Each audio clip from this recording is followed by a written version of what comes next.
The Story of a New Name by Elena Ferrante, translated from the Italian by Anne Goldstein and dramatised for radio by Timberlake Wertenbaker, starring Monica Dolan and Anastasia Hilly. Part 2. You'd been so rude, so mocking that night we went to the party at Professor Galliani's. I felt you didn't know how to appreciate me, and I didn't want to talk to you anymore. It was because I felt so humiliated, but I couldn't let you see that. And even though you'd given me the books to study with, I never dropped by the grocery store anymore. I knew you were angry. I worked hard and passed the year with the best grades. I didn't even come to tell you. But I knew. I heard you had a miscarriage. I got a job in a bookstore far away from the neighbourhood. Pinuccia and Reno got married. She was pregnant. And then one day, Pasquale, Ada and Carmela came to see me. So why, Lena? Do you never stop at the grocery store anymore? I'm working on the other side of Naples, on Via Mezzacanone. I work all day. If you're attached to someone, you find time for them. Come on, Pasquale. I told you there was no point. We'll finish this pizza and go. You have no feelings, Lena. Look how you treated my brother. He's the one who left me. But the fact is, there are people who leave and there are people who know how to be left. It's the same with friendships. You think they break off because of one person, but when you look carefully, it's the other person's fault. If you're talking about Lila, it's not my fault we're not friends anymore. It's not important whose fault it is. What's important is for us all to support Lila. Look at what she did for us. As soon as she became a rich woman, she insisted I get my teeth fixed. She gave Carmela the job at the grocery, I increased her salary, and she even sent money to Antonio. He wouldn't have survived without her help. What's wrong with Antonio? Well, of course you wouldn't know. He had a nervous breakdown in the army. He's been very ill. Lila sent money as soon as she heard. Antonio had a nervous breakdown? When? No, Antonio was tough, he'll make it. But Lila... They've ganged up on her. They're trying to force her to go to the doctor to find out why she can't get pregnant. And she refuses. She's acting like a madwoman. What can I do? You take her. I convinced you to go to the doctor. I made you swear you weren't angry. I wasn't anymore. You described the torture of the medical examination. Poked and probed with a cold metal instrument in all the most intimate bits by this little old man who smelt of cigarette smoke. Ugh. But does he know what's wrong? He says I need strengthening. Well, how does he want you to get strengthened? By going to the beach and swimming. But that's great. I hate the beach and I hate swimming. If I was offered a month on the beach, I'd go like a shot. Then come with me. I can't, Lila. I have my job at the bookstore. Oh, I'll pay you double. We're going to Torre Annunziata. Come. It'll be good for you. We'll have fun together. Can't be left alone with my mother and that pregnant idiot Pinuccia. Could we go to Ischia instead? Ischia? I don't see why not. You agree then? What I didn't say was that I wanted to go to Ischia because Nino had told me he was spending the summer there.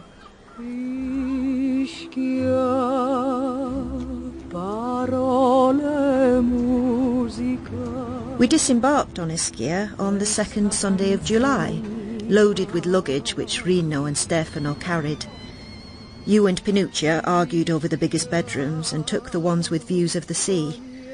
Nunzia, your mother, took a tiny room with a porthole high up, and I had the dark little room that overlooked the chicken coop, but I didn't mind. I kept thinking that Nino was on the island, in Forio, which was not far away, and I might see him as early as tomorrow. It was very hot. I spent an hour crushing the mosquitoes with one of the books Professor Galliani had given me, something called The Complete Plays of Samuel Beckett. I began to read a large book on nationhood and fell asleep. The next day, Stefano and Reno left, at last, and we could relax. We went to the beach. You and Pinuccia had beautiful new two-piece bathing suits. You swam with Pinuccia. I didn't swim. I didn't know how to swim. I helped Nunzia with the house chores and the cooking. After all, I was there as a kind of servant. You were there as my friend. Friend can be a treacherous word. It lasts. That's the main thing, Lena. It lasts. The husbands came back the following weekend. They were very excited about the Lambrettas they'd rented at the port, and Nunzia cooked a lavish supper. I went to the beach on my own in the morning, hoping to see Nino. But I remained alone. And when I got back for lunch, Nuncia said they'd all gone off on the Lambrettas and wouldn't be back before evening. I helped her prepare another huge supper, and when they all came back, they were laughing, sunburned. This is the life, eh? Too bad some of us have to go back to work to keep you women. Guess what, Lena? We met someone you know at the beach. Someone from your school. Really? We met Nino Sarratore. Oh. So that's why you wanted to come to Ischia? No, that's not... He's a really good swimmer. You should see him. He swims like this, you know, the arms all in rhythm. Whoosh, whoosh. You should have told me. He's okay, Nino. He was interested in how shoes are made. It's his friend who's interesting. The guy he's staying with. His name's Bruno Saccavo, and his father owns the sausage factory in San Giovanni a Teduccio. Yeah, that guy's got real money. Forget the student, Lena. He doesn't have a lira. Aim for Saccavo, you'd be much better off. Imagine, Lena's going to be the richest of all of us. Yeah, she looks like she's only interested in books, but she'll end up the best dressed with the biggest house. Will you even invite us to your wedding? I mean, that Bruno is a bit short. Who cares if he has money? Stop it, please. We're embarrassing the poor girl. All this talk of love's making me want to go to bed. Come on, Lila. Anyway, Nino gave me Bruno's address. Here. The next morning, I put on my best dress, I combed my hair, and I told Nuncia, who was the only one up, I was going for a walk. It was a long way to Forio, but eventually I tracked down the street. Nino! Nino! Who's that? Oh, Lena, hi. Come on up. No, come down. I'll wait here. We walked through Forio. I admired his long profile, his broad shoulders, his thinness. He talked about the peace demonstration in Cortona, and somehow moved on skillfully to the riots in Piazza Statuto in Torino. They brought all these young men from the south to work as metal workers and in the car factories, Lena, but they treat them like dirt. They put them on short-term contracts, and they say the riots were a result of agents provocateurs, but it turns out they were just young workers from the south demanding better living conditions. Yes, if you... And the police beat them with the butts of their rifles, they drove jeeps into the crowd and fired tear gas. These are boys, Lena, whom no one cares about, and when they get angry, they destroy everything. What's important, Lena, is to organise economic planning on a regional basis. We need decentralisation, you see. I'll explain it in more detail, but first, let me show you the Piazza del Soccorso. It's spectacular. Come on, take my hand. Okay. As I would say, only if we plan. We'll be here soon. Say hello to me when I take Lanucci for a ride. You can borrow my Lambretta. No thanks. Lena will love it. I don't know how to ride a Lambretta. Easy as a bicycle. Leave him alone, Reno. It's a guy who studies. Forget it. Nice to see you, anyway. Make sure you bring Lena home safely, Nino. Reno's okay, but why did Lila marry that moron Stefano? The men left, and the next day we went to the beach. You were in a foul mood. No, I wasn't. You behaved horribly to me. Did I? Hey, Lena, are you going out with Nino now? I told you, he has a girlfriend. We saw you holding hands, didn't we, Lila? Carry my bag, Lena. You're not here on holiday. And when we get to the beach, I want you to teach me how to swim. But I barely know myself. Well, you can stand by me while I teach myself. Which is exactly what you did. You used the same talent and application that allowed you to make shoes or slice salami perfectly. You could have learned engraving just by watching. That's right. Yeah, that's really good. Oh, I'm splashing too much. Is this better? Yeah, that's brilliant. You're not helping much. I'll do it on my own now. Hey, look, there's Nino with Bruno. I told them where they could find me. Oh, I forgot my scarf at home. Please go and fetch it for me. Hurry up. When I came back, Nino spread his towel next to mine and started talking about the building going on in Ischia and around Naples. They call it agrarian reform, but it's the opposite. It's money going into the wrong hands. Look at the eyesores appearing here, even next to your parents' house, Bruno. Yes, sure, but the ladies are thirsty. Who would like to come with me to get some coconut? I'll come. I'll stay here, but you can go, Lila. I'm fine here. Come, Pinuccia. Let me help you get up. They're marauders, bloodsuckers.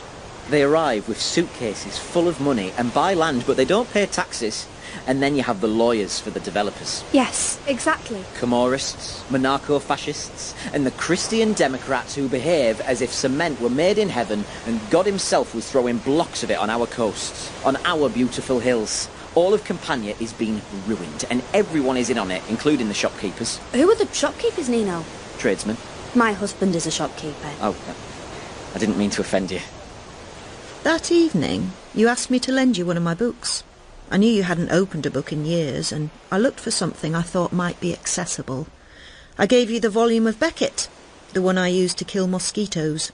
We established a routine. The boys studied in the mornings and joined us at 3. At 7, they went back for their supper. We went to the beach earlier. You practised your swimming. You could now swim better than I did. Pinuccia and Bruno went and got coconuts. Nino and I talked. Or rather, he talked, and sometimes I joined in. You never said anything until... That's nonsense. What Nino and I are saying, Lila, is that the right kind of interventions carried out over time will resolve problems, eliminate injustices and prevent conflicts. It's nonsense. Fine. Anyway... Why is that nonsense, Lila? Because those who are on the bottom always want to be on the top, and those on the top want to stay on the top, and they always reach the point where they're kicking each other. That's what we're saying. That's why problems should be resolved before violence breaks out. How? By putting everyone on the top or everyone at the bottom? I'd like to go swimming. Will you come, Nino? Are you coming, Lila? Lila's just learning to swim. I'll show you how to swim. You watched him carefully as he demonstrated, and I tried not to remember that Nino had never wanted to give me swimming lessons. You know, Saratore's son is really unbearable. If you took everything he's read out of his head, there'd be nothing left. That's not true. I know him well. He's full of good qualities. I think he's getting used to living a life where only the big ideas matter. Not like us, who think only of money, houses and children. I don't think that's right. He has a girlfriend. They write to each other once a week. Well, Bruno doesn't have a girlfriend. He's looking for his ideal woman, and as soon as he finds her, he'll marry her and have lots of children. This week has gone by so fast. Aren't you glad your husbands are coming back? Yes, of course I'm glad. I'm very glad. And you must be glad too, Lena. You'll have Nino all to yourself. I have work to do. I can't find that big book I was reading on Hiroshima. Oh, I borrowed it. You don't mind, do you? It won't take me long to finish it. But I didn't see Nino that weekend. And the next week something else happened.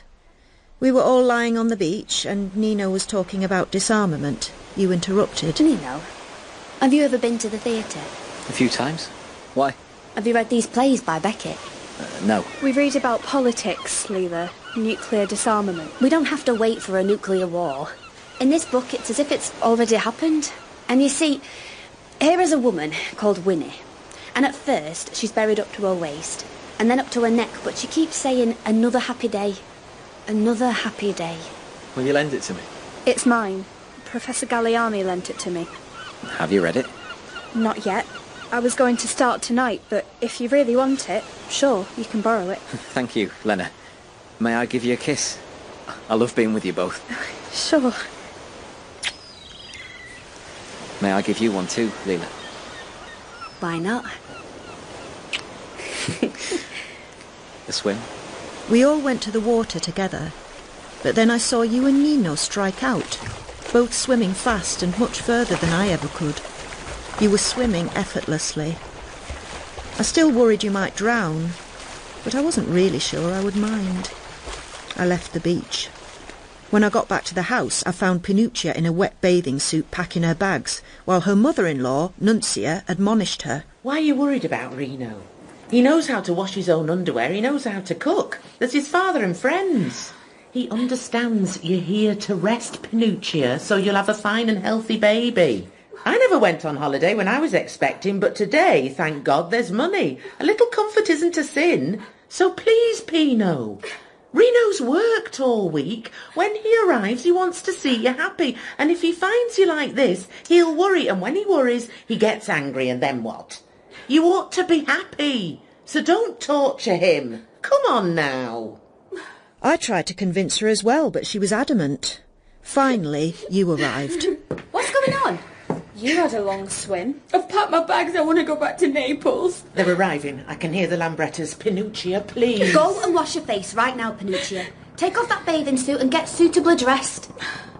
A look passed between you and Pinuccia, a look of understanding which baffled me. Pinuccia did as she was told, but when Reno and Stefano arrived, she started crying again and told her husband Reno she wanted to leave. They shut themselves in the bedroom. Mama, what's going on here? Is this your doing, Lila? Because I'll smash your face in if it is. It's love, Reno. But these women, they're crazy, and they drive us crazy. Give me another kiss, Lila. Let me swallow my spaghetti first or you'll choke. Pinuccia, come on, eat something. You have to feed our baby. Come on, Lila, I'll take you to a restaurant. Lena and I will clear this up. I'm going. You can do what the hell you want. I just want to go back to Naples with you. What's wrong with that? I knew that the next day you'd both be busy with your husbands, and I would meet Nino on my own. I went to bed happy, thinking of him, of the time we'd have together tomorrow.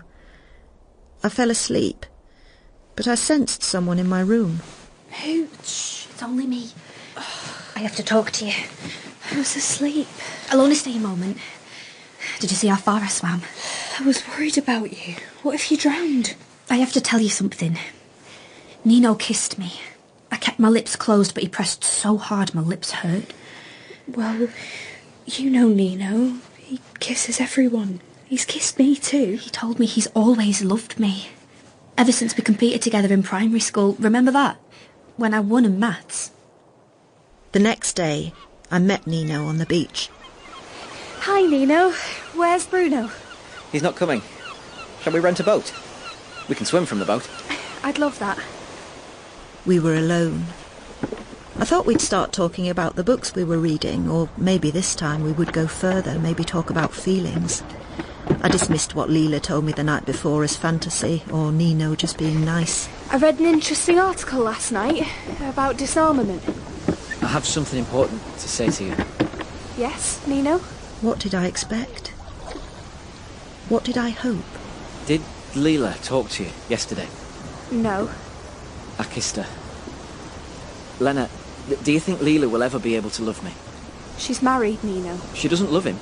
She married him to help her family. She married him out of love. She made a decision, Nino, to marry her husband, to have his child. That's why she's here. Yeah, what about my love for her? I'm sure she'll feel gratified, but if you don't want to suffer, don't expect anything else. The more Lila is surrounded by love and admiration, the crueler she becomes. She's always been like that. Forget her.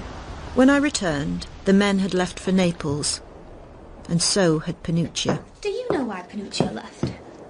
She wanted to be with her husband. She was afraid of her own emotions. She was falling in love with Bruno. But Bruno's interested in you. Nonsense. Nino told me. Did you see him today? Bruno? No. Nino. Did he talk about me? No, not at all. Where had I been? I looked back over the past weeks. I hadn't seen anything. The next day we met on the beach, without Pinuccia. Something was rearranged, and I didn't like it. When we walked along the shore, you and Nino lingered behind or went ahead, and I was left with Bruno. When we went swimming, Bruno splashed me or tried to push me underwater, while you and Nino swam together, in rhythm, far, far out. The days passed. We now spent the whole day at the beach. I rebuffed Bruno. I saw Nino holding hands with you. Sometimes you both grabbed each other, even kissing each other. Nino changed everything. He snatched me from death. At that humiliating party at Professor Galliani's, when everyone ignored me, he asked me to dance. And day by day, in Ischia, he restored to me the capacity to feel. He brought me back to myself.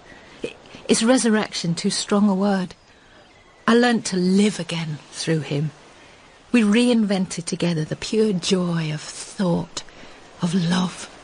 Lena, I want to study what he studies. He's at university, Lila. The subjects are difficult. I want to read the same books he does. I want to understand the things he thinks. Do you think if I work hard, I'll understand what he understands? Calm down, Lila. Stefano will be here this weekend. Will you help me? No, Lila, you're married. You have to get Nino out of your head, and you're not right for what he needs. Will you do something else for me? Now what? I love you, Lena. I've always loved you, and I wish for you to feel once in your life what I'm feeling now. We want to spend a whole night together. You're mad. I've figured it all out. You've been saying for some time you want to go and stay with Nella and see the Sartori father and his wife and the smaller children. I don't want to. Please, Lena. We'll say we're going together. Bruno's going to be away from the flat tomorrow night. That way, we can be together. Oh, for a whole night. Say yes, Lena, please. Say yes. Why did I agree? I was swept up by your force, by your love. You convinced me it was an adventure we were having together, the way we walked through the tunnel as children.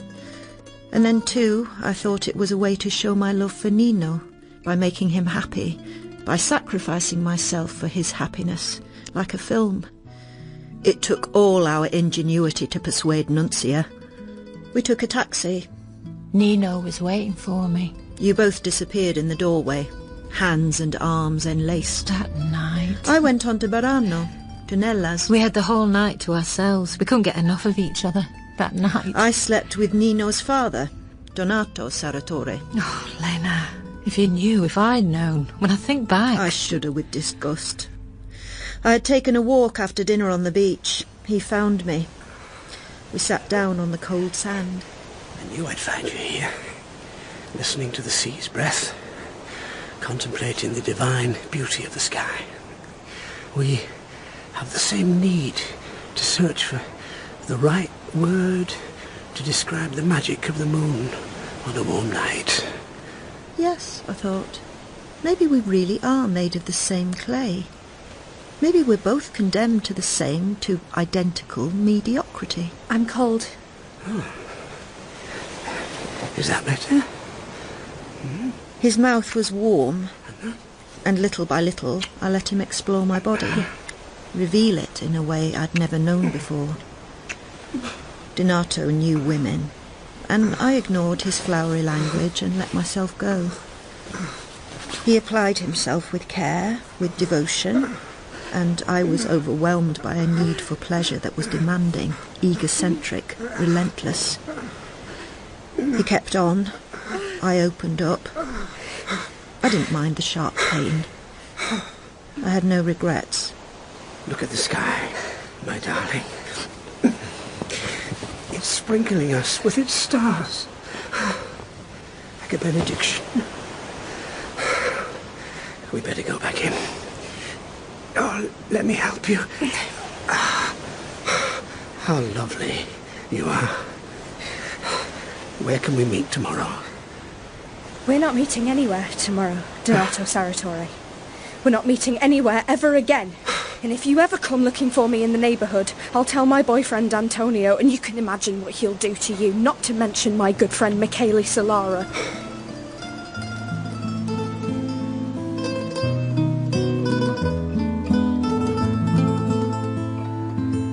A few days later, we all left Ischia and returned to Naples.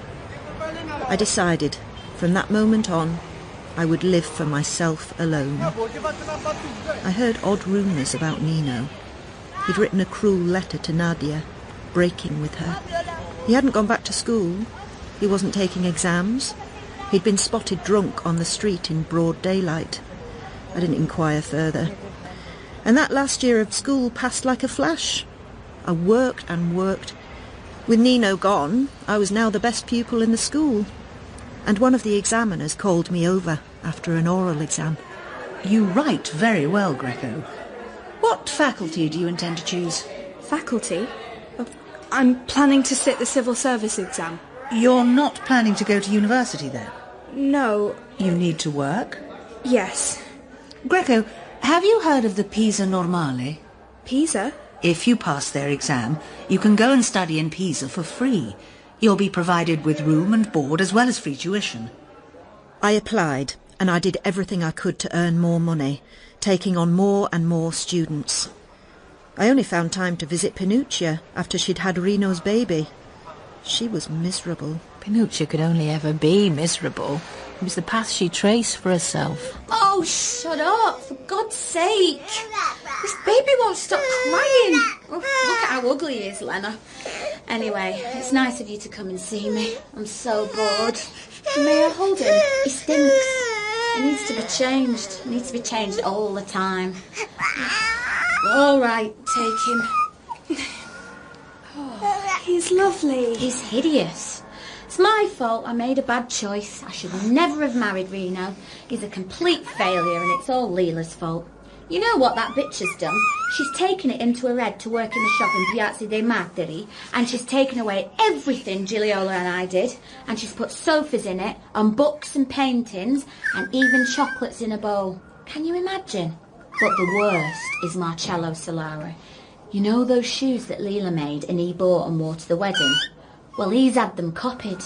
And now they're being sold as Solara shoes, and they're outselling the Chirula shoes, the shoes Reno is making. And Reno asked that bitch to intervene, and you know what? She just laughed. The only good thing is that the hideous photograph of Lila burned down before she started working there. Yeah, all at once. Poof! Just like that. Michaela thinks Giliola was smoking, but I think it's because Lila's a witch. Oh, I think he's hungry. Did you know Antonio was back? He was dismissed from the army because he had a nervous breakdown. Same as the one he had because of you. It was meant to wound me, and I left. I found Antonio a few days later, walking aimlessly. Antonio! Oh, hi, Lena. I'm glad to see you. What are you doing these days? Nothing. Aren't you going back to the workshop? There's no job. Anyway, I can't work. What's wrong? Fear. You know, my father used to play this game where he'd draw eyes and mouths on his 5 fingers. Well, those drawings, they've come inside my fingers, but they're real people. And they do what they want. They laugh and they sing, and even when I bang my hand like this, they're still there. And sometimes, even during the day, they start up, and I'm afraid. Let's meet next Sunday and take a walk together. Sure. But the next Sunday, as I was waiting for Antonio with Pasquale and Ada, Carmela called out of the window to her brother. Pasquale, come up quickly! I can't find Mama. The door to the bathroom's locked from inside. Pasquale rushed up the stairs. We followed and Antonio joined us. Pasquale knocked on the bathroom door. Mama, open up! Maybe she's fainted. I'll break down the door.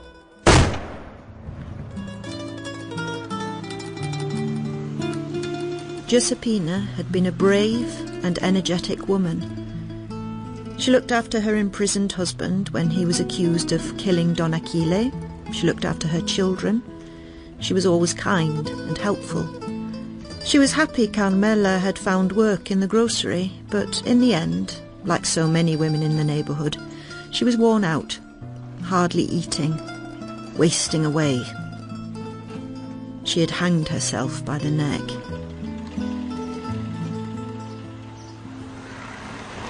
Antonio, it's not your fault.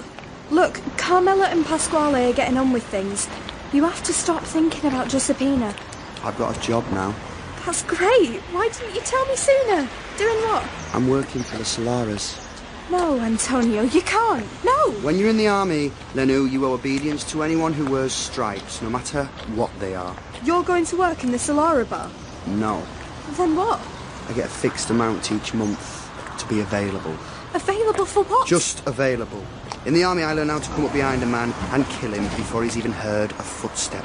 I need money, Lena, and order is better than disorder. I stopped seeing Antonio after that.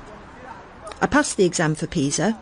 I told my parents I was leaving in the autumn. I decided to come by the shop in the Piazza dei Martiri to say goodbye. I wanted you to know that I, Elena Greco, the daughter of a porter, was about to pull myself out of the neighbourhood and leave Naples by myself. The shutters of the shop were shut. I was about to leave when I heard your voice. Lena! Oh, come in. I've heard about Pisa. I'm so happy for you. I really am. And have you heard my news? I've been busy. I heard you were working here. I'm pregnant. Oh, that's great. I'm so happy this time. You can come out, my love. It's only Lena. There was a door inside the shop. It opened, and the tall, thin figure of Nino Sarratore appeared in the doorway. I spent my first months in Pisa correcting myself. I corrected my Neapolitan cadences. I learned not to speak so loud, not to make so much noise when I ate, not to interrupt people. I worked incredibly hard. I tried to be friendly, but most of the girls ignored me until I started going out with a young man named Franco Mare. He came from a wealthy family in Reggio Emilia and was a brilliant student as well as a militant communist. He bought me clothes, shoes, a new, attractive pair of glasses. He took me to Paris and set about re-educating me, both in manners and in better and more organised habits of study. I loved being with him. But he failed one of his exams and had to leave the Normale. We lost touch. When Franco left, I was on my own once more. And the girls, who had been nice because of him, ignored me. And the boys knew I'd travelled to Paris with Franco and spent nights in his room. They decided I was easy. I rejected them rudely, which made things worse. I spent a lot of time alone, or with one or two friends. I have to go to read for my thesis now. I have to go to read for my thesis now. Sometimes, Lena, you sound as if you'd learned Italian as a foreign language. Well, we have to go to decide what to wear to Francesca's party. Have you decided? I haven't been invited. Oh, well. Oh. Hey, Naples. Remember to bring me the blue sweater I left in your room. Anyone else leave anything in her room? Underwear? No, hey, Greco. Wait. Leave me alone. What do you want? I'm ashamed of my friends, and I want to apologise on their behalf. And on mine, I should have intervened and defended your good name. I don't have a good name. You have a good grasp of Latin literature, though. I've noticed you in class. My work is on the Bacchic rites. Yours? You mean my thesis? I want to get my work published before too long. Published? A thesis that comes out well is published, like a book. Of course. Well, we'll meet in class. And perhaps one day we can go for a walk. Elena, Greco, what is it that you do to men? First it was Franco Mari, and now you seem to have conquered Pietro. He never talks to any of us. She doesn't even know who she was talking to. That's Pietro Irotta. So? Pietro's father is Professor of Greek at the University of Genoa. And he's also a very prominent figure in the Socialist Party. His mother, Adele, runs a publishing house. They know everyone. They make things happen. Why don't you come with us to Francesca's party? I'm sure she meant to invite you. And you can ask Pietro to come with you. But Pietro was shy and very solitary. We never talked about politics, only about Greek and Latin literature. I saw how intelligent he was, in a way I could never be because I was always too cautious, whereas he made assertions with the easy assurance of his education and upbringing. He arrived, breathless one morning, and told me his parents were coming to Pisa with his sister. He wanted me to have lunch with them. I was terrified. I dressed carefully, but I was even more afraid of making grammatical mistakes, of seeming clumsy and poor. But the Erottas arrived in an old car driven by Pietro's sister, Maria Rosa, and immediately put me at ease. So, you're Elena Greco. We're all so pleased to meet you. Come and sit next to me. Dad, stop greeting all those social democrats over there and talk to real people. I have to talk to them, because without them, people like you, who talk about sex at university and distribute all those fiery pamphlets, would be in jail. Well, revolution is the only thing that will take Italy out of the Middle Ages. The politics of the centre-left are always difficult, Maria Rosa. You're being trapped by interclass collaboration. I call it mediation, darling. Eleanor, what are you working on? Working? Oh, my thesis is about Dido. You think we're making trouble in Italy? Look at the revolts on the American campuses. Maria Rosa, we're waiting for you to choose a pudding. It won't stop them from bombing Vietnam. We're only at the beginning. There's a struggle in Latin America. What do you think, Eleanor? I think that the Americans after Hiroshima and Nagasaki should be brought to trial for crimes against humanity. It was something you had said on the beach in Ischia after reading that book I lent you on Hiroshima. I heard them applaud. Bravo, Lena. Yes. And I rambled on, breathlessly, about the collusion of the police, fascist rot, Piaget, Africa, Asia. They seemed to like what I was saying, to approve of me, and I was happy. And that was my life, from 1963 to 1965. How easy it was without you, Lila. How smooth. It was only when I returned to Naples for the holidays that events seemed to jump again, go off track, break down or whirl into madness. I had left you with Nino, pregnant, like the heroine of a film. Yes, I lived that film. I lived it for all of 23 days. When I left, you had it worked out. The husband, work in an elegant shop, and your lover in the afternoons. Did you think I could accept the rationing of passion, that Nino would accept it? Nino had appeared drunk near the grocery. He'd left school. He'd stopped studying. I had to save him. I had to save myself.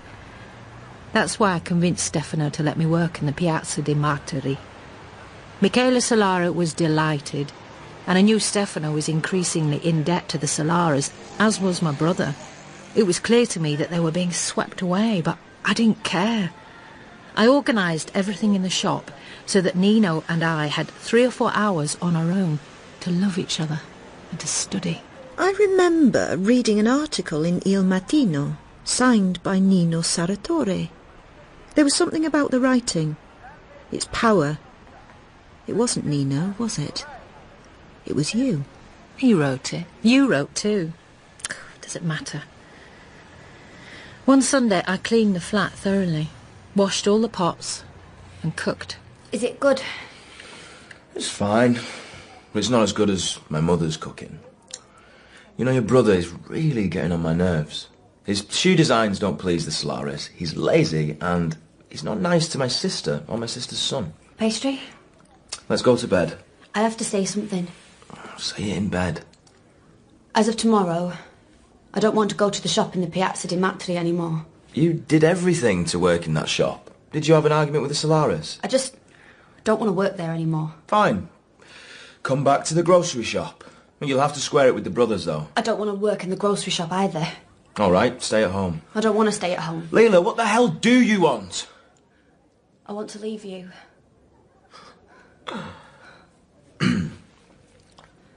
Look, I'll take you to the coast next Sunday and we can relax a bit. I liked you a little when I was engaged to you, but I've never loved you, and I can't stand making love to you, and I am not going to live this life anymore. And Stefano, I have a sharp knife here, and if you try to hit me, I swear I will kill you the way they killed your father. All right, calm down. I've given you everything. I've raised you out of poverty. I made your family and your useless brother rich. What more do you want? You don't even know how much I love you. I'm tired. I'm going to bed now. Come when you want. But I'd already packed my suitcase. And while Stefano snored, I took it, went down the stairs and left the flat. Can you believe it? She's disappeared. She didn't show up at the shop and Stefano said she was sick. Then days passed. It was obvious she wasn't sick. She's probably gone to Lena in Pisa, Ada. She looks for Lena when she has a problem. Oh, what problem? That bitch has everything she wants. Stefano, I feel sorry for. Is that why you're doing all this cooking and cleaning for him? You're not his servant, Ada. You're my fiancé. And you know what, Pasquale? I'd rather be Stefano's servant than spend my time arguing with you about that whore Lila. They say Michele Solara is furious. So what? Who cares what the Solaris think? Come on, there's Michele with Antonio. I don't want to talk to either of them. The job I have for you is this. Find Signora Carracci. Naples is big, Miche, and so is Pisa, and so is Italy. Where would I begin? You begin with Saratore's oldest son, Nino. And you keep your mouth shut. And if you don't, I'll have you put in an insane asylum and you'll never get out. Clear? I'd watched my brother disintegrate over the years. And at night, next to my husband, I was afraid I'd wake up and find him formless in the bed, transformed into the excretions of his rage and desire, his flesh melting and dripping, and me, his wife, sucked into that polluted stream. As soon as I closed the door of the flat behind me, I felt I was going towards something solid that would contain me, all of me, without cracking. I rented an apartment in a working-class area of Naples. I didn't see the darkness of the rooms, the mould, the damp in the corner of the bedroom. I felt I had magically left a place where I had suffered and reappeared in a place that promised happiness. Nina arrived that night. You found this all by yourself? Yeah, the rent is paid. We better lock all the doors. We have a real bed. We can spend whole nights together. The only thing, Lila, is that I have to study. I'll help you. We'll revise together. What's wrong? You look green. Wait, I'll be back. I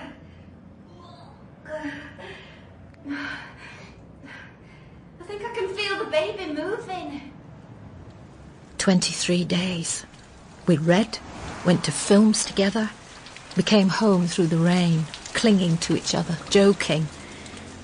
I insisted we go and hear artists, writers.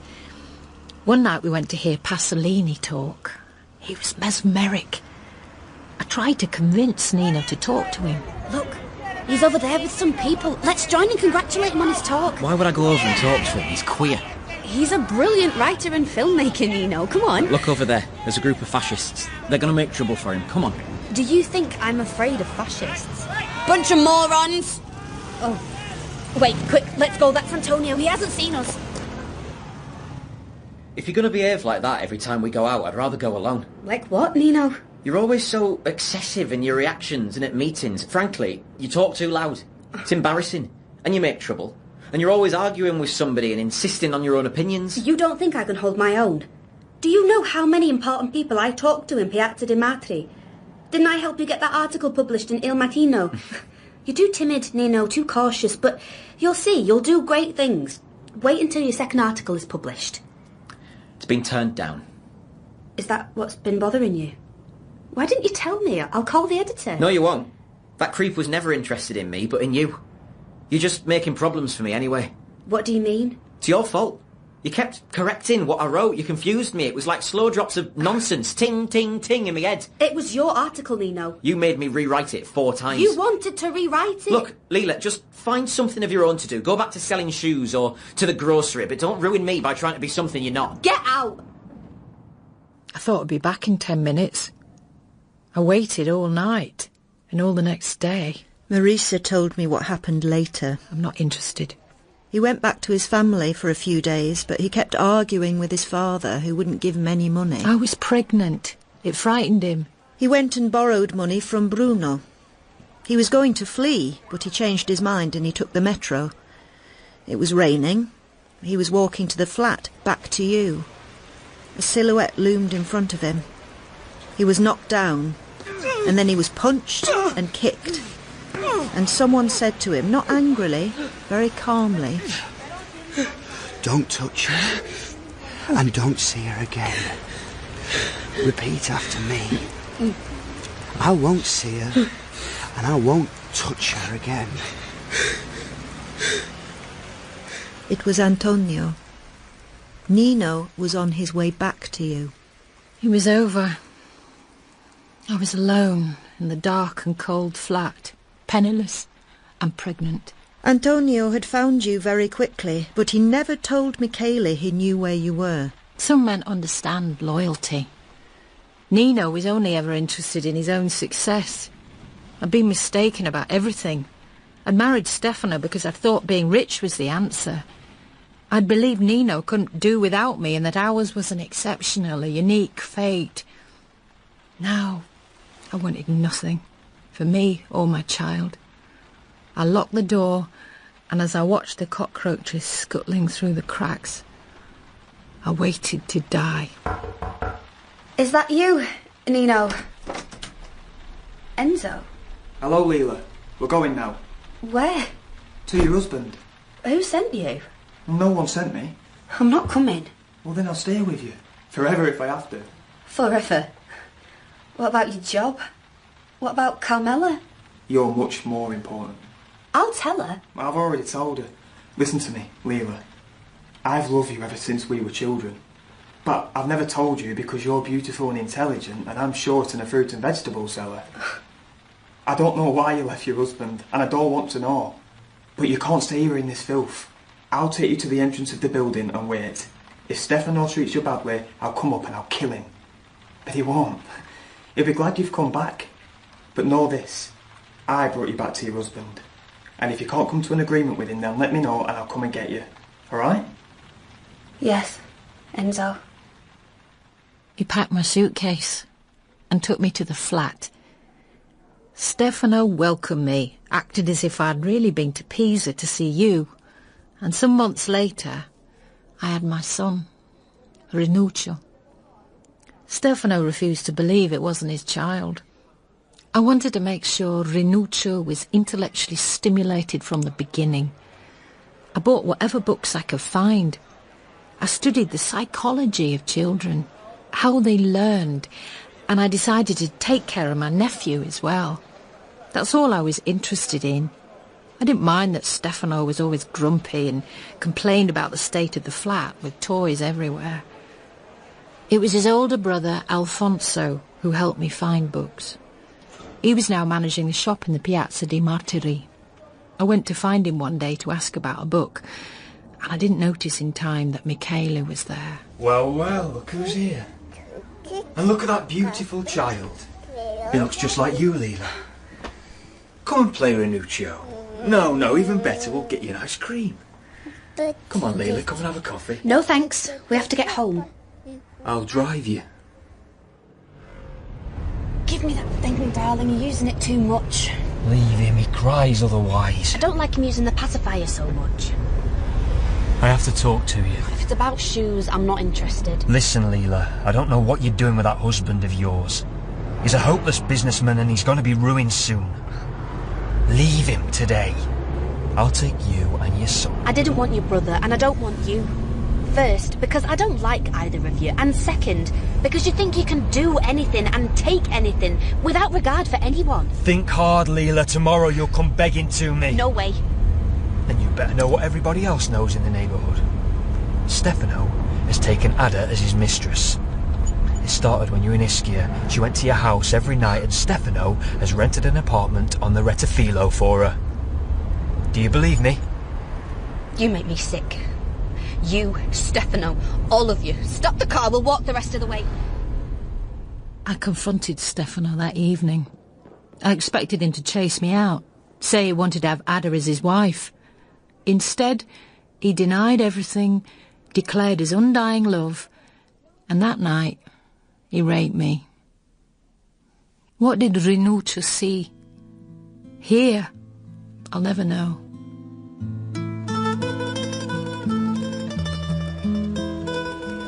When I came back to Naples for the Easter holidays, the whole neighbourhood was at war.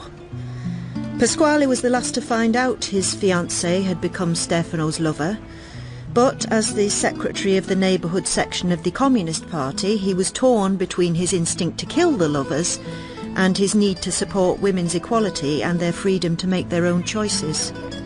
Rino was furious because Stefano would no longer bankroll his lifestyle. He was humiliated for his sister Lila and began to beat his own wife, Pinuccia, savagely. When Pinuccia begged him to stop, he said he'd stop when Stefano had left Ada. When Ada heard I was back in Naples, she came to find me.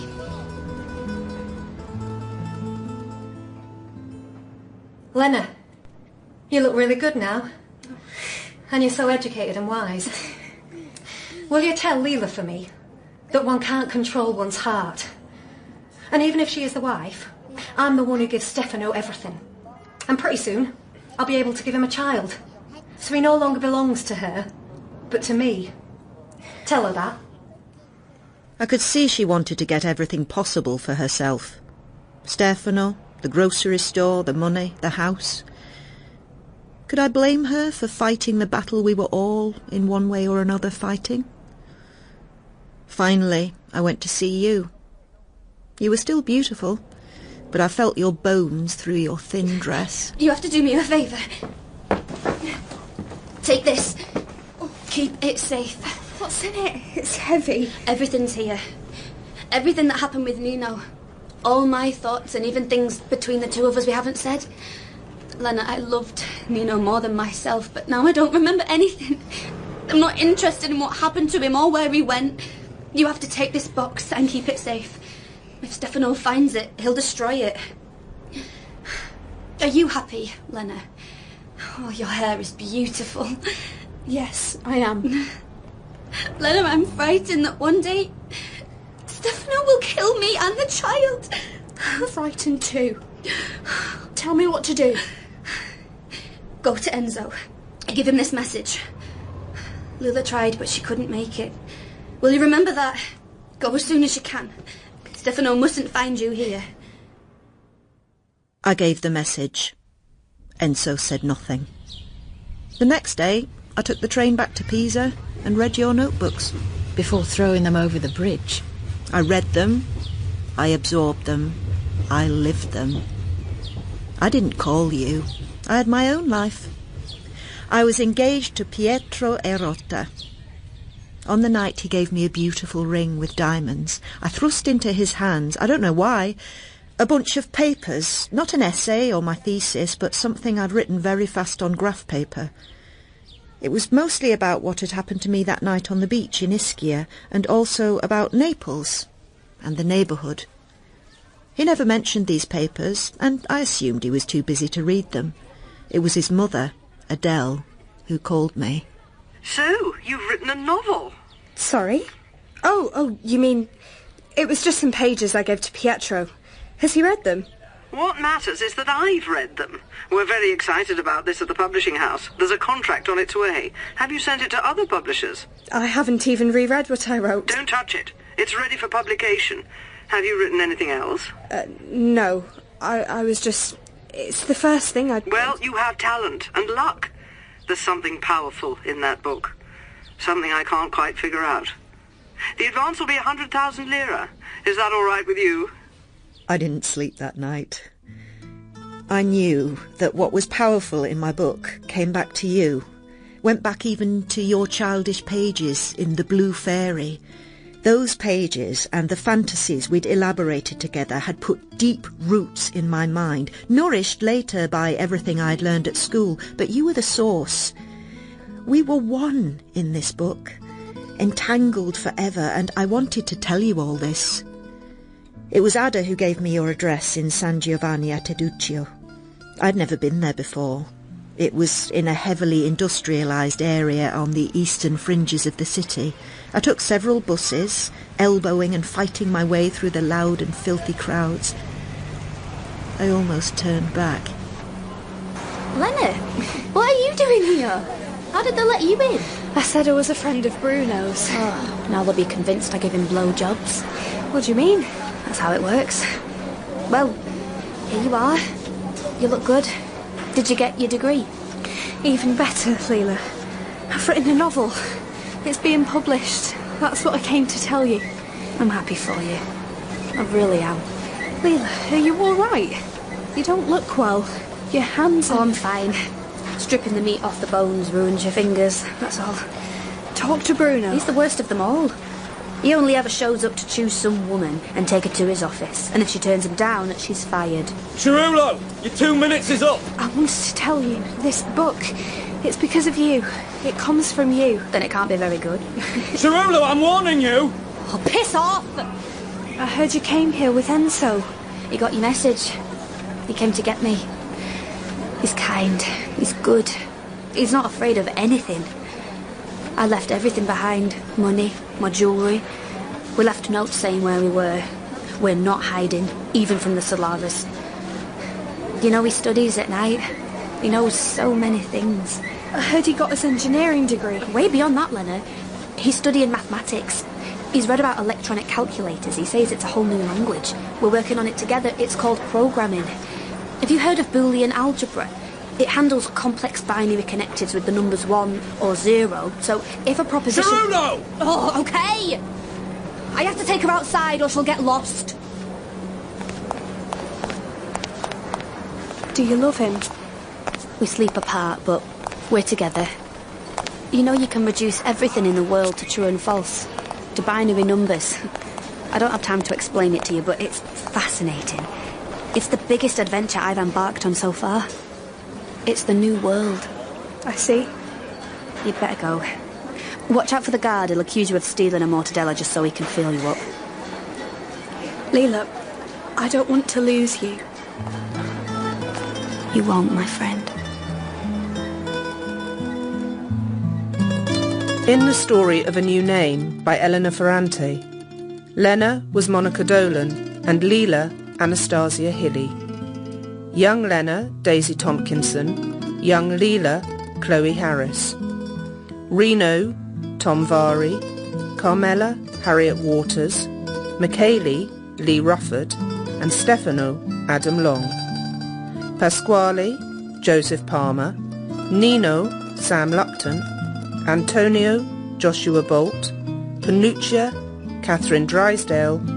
Ada, Nellie Harker. Enzo, Brian Fletcher. Nuncia, Becky Hindley. Donato Saratore, Sam Dale. Giliola, Bessie Carter. Bruno, James Joyce. Pietro, Ferdinand Kingsley. Maria Rosa, Claudia Jolly.